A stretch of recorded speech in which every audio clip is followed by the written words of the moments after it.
Hi friends, welcome to this session of Raghuvansh English Learning and Improvement classes. Today's topic is focused on the spoken English. As you know that English has become the most sought after language for a number of the people because it is deciding their career, their prospects, their status, confidence, etc. That is why majority of the people are engaged in learning English. And because we are Hindi speaking people, we have to express ourselves in English language to our friends, to our community. That is why we have to learn it properly. Everyone wants to speak English. So friends, when the whole atmosphere is resounding with English language, we should also know to express our feelings, thoughts and ideas by speaking fluently in this language, so that we don't feel neglected, ignored and lagged behind in this race of time. So students, आज हम लोग क्योंकि Hindi medium के विद्यार्थी हैं, हिंदी से English में बात करते समय हमारे सामने कुछ ऐसे शब्द और टर्म्स आ जाते हैं जिनको हम उस समय पर एक्सप्रेस नहीं कर पाते हैं, हम उनकी इंग्लिश नहीं खोज पाते हैं। तो आज हम कुछ ऐसे ही इंपॉर्टेंट फ्रेजेस लेकर के आए हैं जिनके माध्यम से आपको अंग्रेजी के उस तत्काल क्षण में इंग्लिश बनाते समय आप उसमें किसी प्रकार की प्रॉब्लम आप फेस नहीं करेंगे। तो सबसे पहले देखिए कुछ प्रैक्टिकल फ्रेजेस हैं, व्यवहारिक कथन है। कहा जाता है मुश्किल से गुजारा करना, इसको इंग्लिश में कहते हैं to live hand to mouth, hand to mouth. तो फर्स्ट मुश्किल से गुजारा करना, to live hand to mouth. दूसरा चीज है कंठस्थ करना, किसी चीज को हम याद कर लेते हैं उसको कंठस्थ करना कहते हैं, इसको कहते हैं to learn by heart, to learn by heart, कंठस्थ कर लेना, याद कर लेना। I have learned the rules of English grammar by heart, मैंने कंठस्थ कर लिया इंग्लिश ग्रामर के रूल्स। जी जान से लग जाना, पुट वंस नर्व्स, अपनी नसों को पूरी तरह से लगा देना।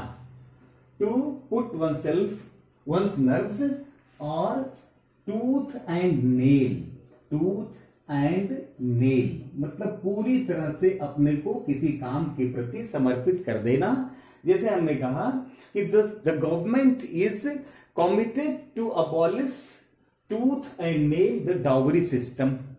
तो इस तरह से हमने देखा कि जी जान से लग जाना, किसी काम को करने के लिए the government is putting its nerves to eradicate the problem of dowry system. तो इस प्रकार से किसी काम में लग जाना, उसको टूथ एंड नेल, ये असमंजस में होना या हतबुद्धि होना, किसी काम को करने के लिए जब हमारा दिमाग काम नहीं करता है उस स्थिति को हम कहते हैं at a loss, I am at a loss. दूसरा एक और है to be at one's wits end, to be one's wits end, अपनी बुद्धि समाप्त हो जाना। While I was crossing the road, a taxi came close to me and I was at my wits end. मेरी बुद्धि काम नहीं किया, अचानक कोई गाड़ी मेरे सामने आ गई। या in some teething problems, one's wits are end, किसी हर एक की बुद्धि जो है वो समाप्त हो जाती है, काम नहीं करती है। One is at a loss to find the solution, that is why at a loss हो जाना, बुद्धि काम न करना। नेक्स्ट है बुराई को जड़ से या प्रारंभ से ही खत्म कर देना, कहते हैं शुरू से ही बुराई को खत्म कर देना। उसको कहते हैं to nip in the bud, nip in the bud, nip in the bud. इसका मतलब होता है बड माने कली, निप माने तोड़ देना, कली की अवस्था में ही उसको तोड़ देना, कहने का मतलब जिससे कि so that it can not develop और grow. To end it in the beginning time, शुरुआत के समय में ही खत्म कर देना किसी समस्या को, उसको कहते हैं nip in the bud. To nip in the bud, बुराई को जड़ से ही खत्म कर देना। इसको कहते हैं कि the corruption should have been nipped in the bud it has grown with the time. समय के साथ ये बढ़ गई है, हालांकि इसको पहले से ही खत्म कर देना चाहिए था। उत्कर्ष पर होना या पूरी गति से काम करना, इसको कहते हैं इन फुल स्विंग। इन फुल स्विंग, स्विंग माने झूलना, झूला पूरी तरह से चलने को इन फुल स्विंग कहते हैं। तो जैसे my studies are going in full swing nowadays as examinations are very close. तो इसलिए हम किसी चीज को, जब हमारी गति किसी काम को करने में पूर्ण उत्कर्ष अवस्था पर होती है, तो उसको हम कहते हैं to be in full swing. इसी तरह से जीवन का नया अध्याय शुरू करना, to turn a new leaf, to turn a new leaf. Turn मोड़ना, पलटना, ए न्यू लीफ एक नया पत्ता। कहने का मतलब कि जीवन का नया पत्ता शुरू करना। After the marriage one turns a new leaf of his life, अपनी जिंदगी का नया अध्याय शुरू करते हैं some of the people, or you can say that after getting the job he turned a new leaf of life, और उसने अपने जीवन का एक नया अध्याय शुरू किया। इसके बाद है कुल मिलाकर, जैसे हम कभी कभी कहते हैं कुल मिलाकर बात यह है, सम एंड सबस्टेंस। कुल मिलाकर sum and substance, substance. After all, जिसके कहते हैं after all this is the sum and substance of the whole topic. पूरे टॉपिक का सारांश यह है, कुल मिलाकर संक्षेप सारांश जो भी हम कह लें, इसको हम सम एंड सबस्टेंस कहते हैं। दोष या कमियां निकालने को कहते हैं टू पिक होल्स, किसी में बुराई खोजना। To pick holes, to pick holes. या हम इसको कहते हैं to find fault, to find fault in others. हम कहते हैं my neighbour always try to find fault in others. My neighbor always tries to find fault in others. It is his habit to pick holes in everyone's life. जीवन में कमियां निकालने की उसकी आदत हमेशा होती है। किसी को अगर हम इस बात को कहें तो इस प्रकार से कह सकते हैं, पूर्ण रूप से जागा हुआ। जैसे कहते हैं कि मैं उस समय पूर्ण रूप से जागा हुआ था, when you left the place, जब तुम प्लेस छोड़ करके गए तो मैं उस समय पूर्ण रूप से जागा हुआ था। तो जागे हुए को कहते हैं टू बी वाइड अवेक।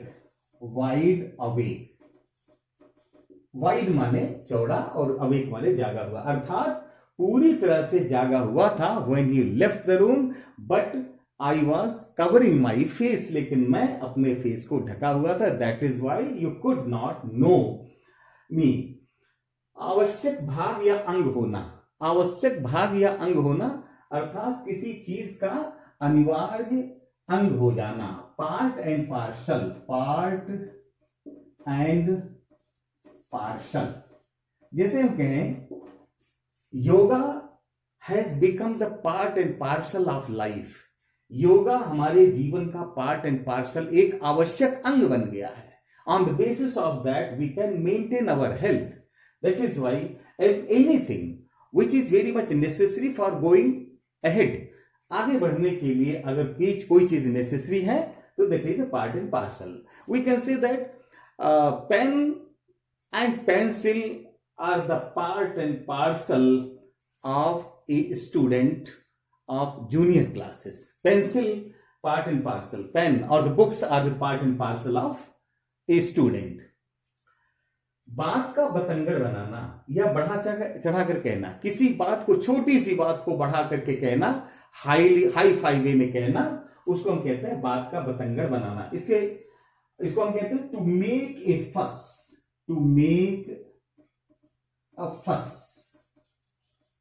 बात का बतंगड़ बना देना। एक और चीज होती है राई का पहाड़ बना देना, तिल का पहाड़ बना देना। इसको हम हिंदी में एक फ्रेज है या एक मुहावरा है, to make much ado, much ado about nothing, मतलब जहां कुछ चीज नहीं थी उसका बढ़ा चढ़ाकर उसके बारे में बोलना, इसको कहते हैं टू मेक मच एडो, एडो ज्यादा बढ़ा चढ़ाकर बोलना, अबाउट नथिंग। और समय के साथ चलना, कहते हैं कि समय के साथ चलना चाहिए, you should pace up with the time, pace up with time, pace up with time. Everyone should pace up with the time, otherwise he will be perished. अन्यथा वो समाप्त हो जाएगा, वो उसका अस्तित्व समाप्त हो जाएगा. His existence will perish. He will perish if one does not pace up with the time. So next is फिलहाल, जैसे कहते हैं थोड़े समय के लिए, थोड़े समय, फिलहाल इससे आप काम चला लीजिए. For time being, take this and do your work. फिलहाल इसको कहते हैं for time being, for time being, समय के लिए, कुछ समय के लिए. तंग आ जाना, किसी चीज से तंग आ जाना, जैसे हमने कहा कि उसकी इन आदतों से तो मैं तंग आ गया हूं. I have fed up with his this habit, उसकी इस बुरी आदत से. To be fed up, to be fed up, fed up means होता है तंग आ जाना, परेशान हो जाना. I am fed up with your asking so many questions, इतने सारे क्वेश्चंस पूछने के तुम्हारी इस आदत से मैं परेशान हो गया हूं. आई am fed up with his habit of smoking, उसकी स्मोकिंग की हैबिट से मैं परेशान हो गया हूं. सो टू बी फेड अप माने परेशान हो जाना, तंग हो जाना. और इसके बाद झगड़े की जड़ होना, बोन ऑफ कंटेंशन, झगड़े की जड़, bone of contention, contention. Bone means होता है हड्डी और कंटेंशन माने झगड़ा. हड्डी, if a dog finds a piece of bone and another dog comes there, so they both quarrel over getting that piece of bone. That is why it is called the bone of contention, झगड़े की जड़. एक दूसरा phrase भी है, an apple of discard, an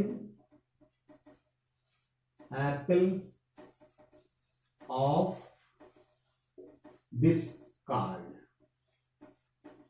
झगड़े की जड़. अकॉर्ड का अपोजिट होता है डिस्कार्ड. अकॉर्ड का मतलब सामंजस्य होना, मेल करना, और डिस्कार्ड माने होता है दूर करना.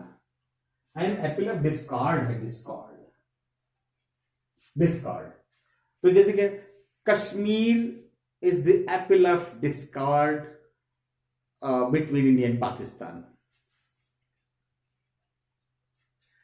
काटो तो खून नहीं, कहने मतलब sometimes we fall into such a situation when we don't find ourselves in a position to be courageous. हम courageous अपने को फील नहीं कर पाते हैं. उस समय we feel very much ashamed ourselves on our act. हम अपने काम पर अपने को शर्मिंदा महसूस करते हैं. उसको कहते हैं to cut a sorry figure, to cut a sorry figure. दयनीय अवस्था में होना, to cut a sorry figure. जैसे I could not perform well in the debate, that is why I fail I cut a sorry figure there among the students. मैं वहां debate में कुछ ज्यादा परफॉर्म नहीं कर पाया और इस तरह से मैंने अपने को बहुत कट ए सॉरी फिगर महसूस किया. काटो तो खून नहीं, मेरे को काटे तो खून नहीं. किसी की बात को सुन करके अनसुना कर देना, इसको कहते हैं बात को अनसुनी कर देना. To turn a deaf ear, deaf माने बहरा, ear means can't. To turn a deaf ear. Sometimes students turn a deaf ear when the teacher asks them to do some questions. Sometimes children turn deaf ears of the advices given by their parents. किसी तरह से by hook और by crook, कहते हैं हमें किसी तरह से इसका रिजल्ट लाना है, बाई हुक और बाई क्रुक, जैसे भी हो सके. जैसे कहते हैं आजकल के समय में कि चाहे घूस दे करके अपना काम करवाना है, I have to get my work done by hook और बाई क्रुक. मुझे तो किसी भी तरह से ये इस काम को करवाना है, तो बाई हुक और बाई फाउल और फेयर मीन्स, इसको इस तरह से भी कह सकते हैं, बाई फाउल और फेयर मीन्स. और फेयर मीन्स उचित अनुचित साधनों से कैसे भी. Some students are committed to stand in the first division and they do it by hook or by crook, or they do it by foul or fair means. They do it by foul or fair means. उचित अनुचित साधनों से first आने की कोशिश करते हैं. दृढ़ निश्चय कर लेना. अपने जीवन में जब हम किसी चीज को निश्चय कर लें, किसी अपने उद्देश्य को फिक्स करके और उसको प्राप्त करने की कोशिश करें, उसको हम कहते हैं दृढ़ निश्चय कर लेना. To make up one's mind. One's mind.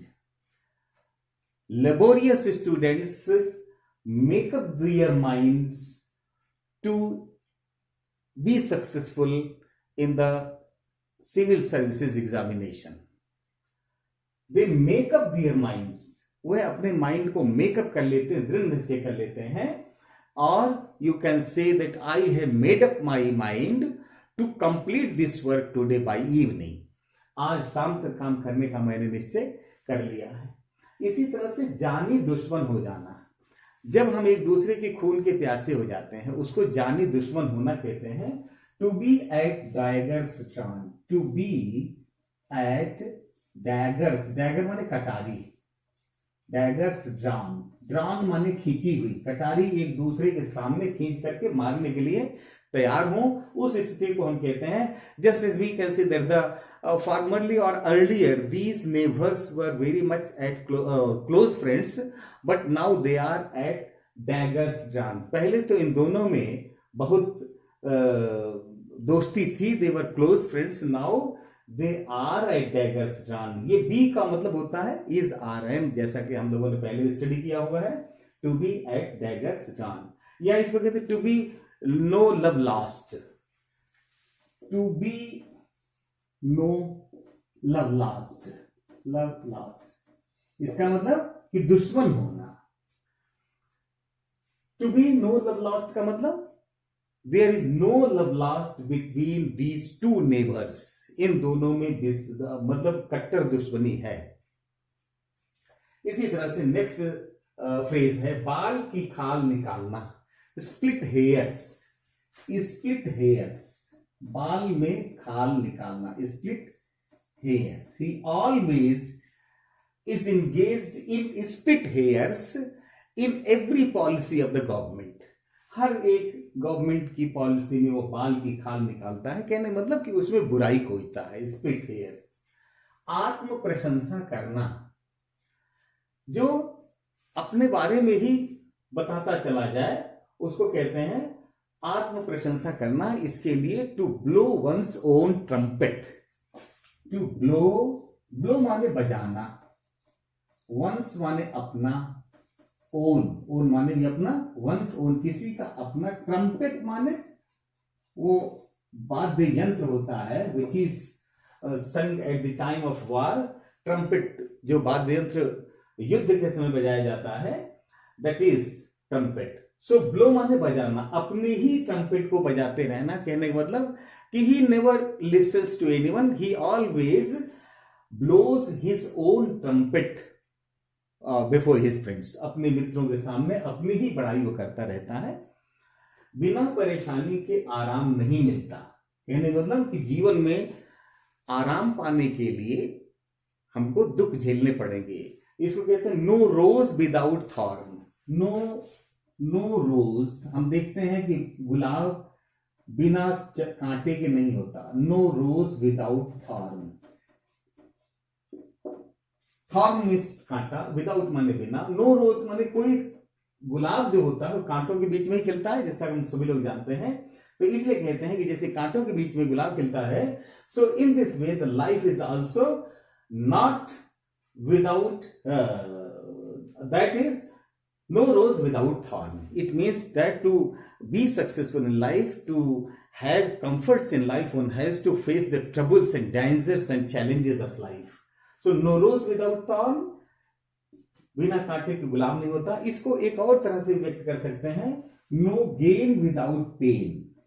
No gain, कुछ नहीं हासिल होता है, विदाउट माने बिना, पेन माने कष्ट उठाए, बिना तकलीफ उठाए कोई चीज हमें प्राप्त नहीं होती है। Everyone should know that there is no gain without pain in life. Next आप देखिए, किसी के काम में टांग अड़ाना। किसी के हर मामले में किसी किसी की आदत होती है that they always poke their nose in the affairs of others. दूसरों के मामलों में वो हमेशा टांग अड़ाते रहते हैं। इसको कहा जाता है to poke one's nose. To poke one's nose, अपनी नाक हमेशा दूसरों के सामने आगे रखना। To poke one's nose in others affairs, हम दूसरों के मामलों में कह सकते हैं others affairs. To poke one's nose, he always pokes his nose in others affairs.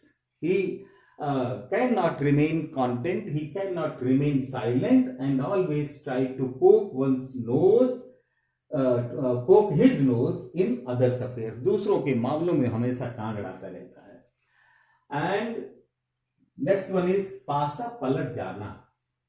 पासा पलट जाना, इसको कहते हैं कि जैसे परिस्थिति का अचानक ही बदलाव आ जाना, परिस्थिति में अचानक ही बदलाव आ जाना, उसको कहते हैं to turn the table. To turn the table. अब टर्न द टेबल का मतलब क्या हो गया? मेज को उलट देना। It means that sometimes we are in a situation when we are expecting our success, but at the last moment the situation turns और हम उसका हमारे मतलब प्रतिकूल प्रभाव हो जाता है। तो हम इसको सफलता के अर्थ में भी लेते हैं, ज्यादातर सफलता के अर्थ में लेते हैं। The Indian team was losing the match, but the batting of Dhoni turn the tables को टर्न कर दिया and brought the situation in the favour of India. To turn the tables, पासा पलट देना। तो that was regarding this practical phrases, and there are so many phrases in our life when we come across in such a situation we use it, so it will be very useful for you all। और इसी तरह से आप इनको लिख करके याद करें और also try to use in your own sentences, that will be more beneficial to you all। Okay, thank you all।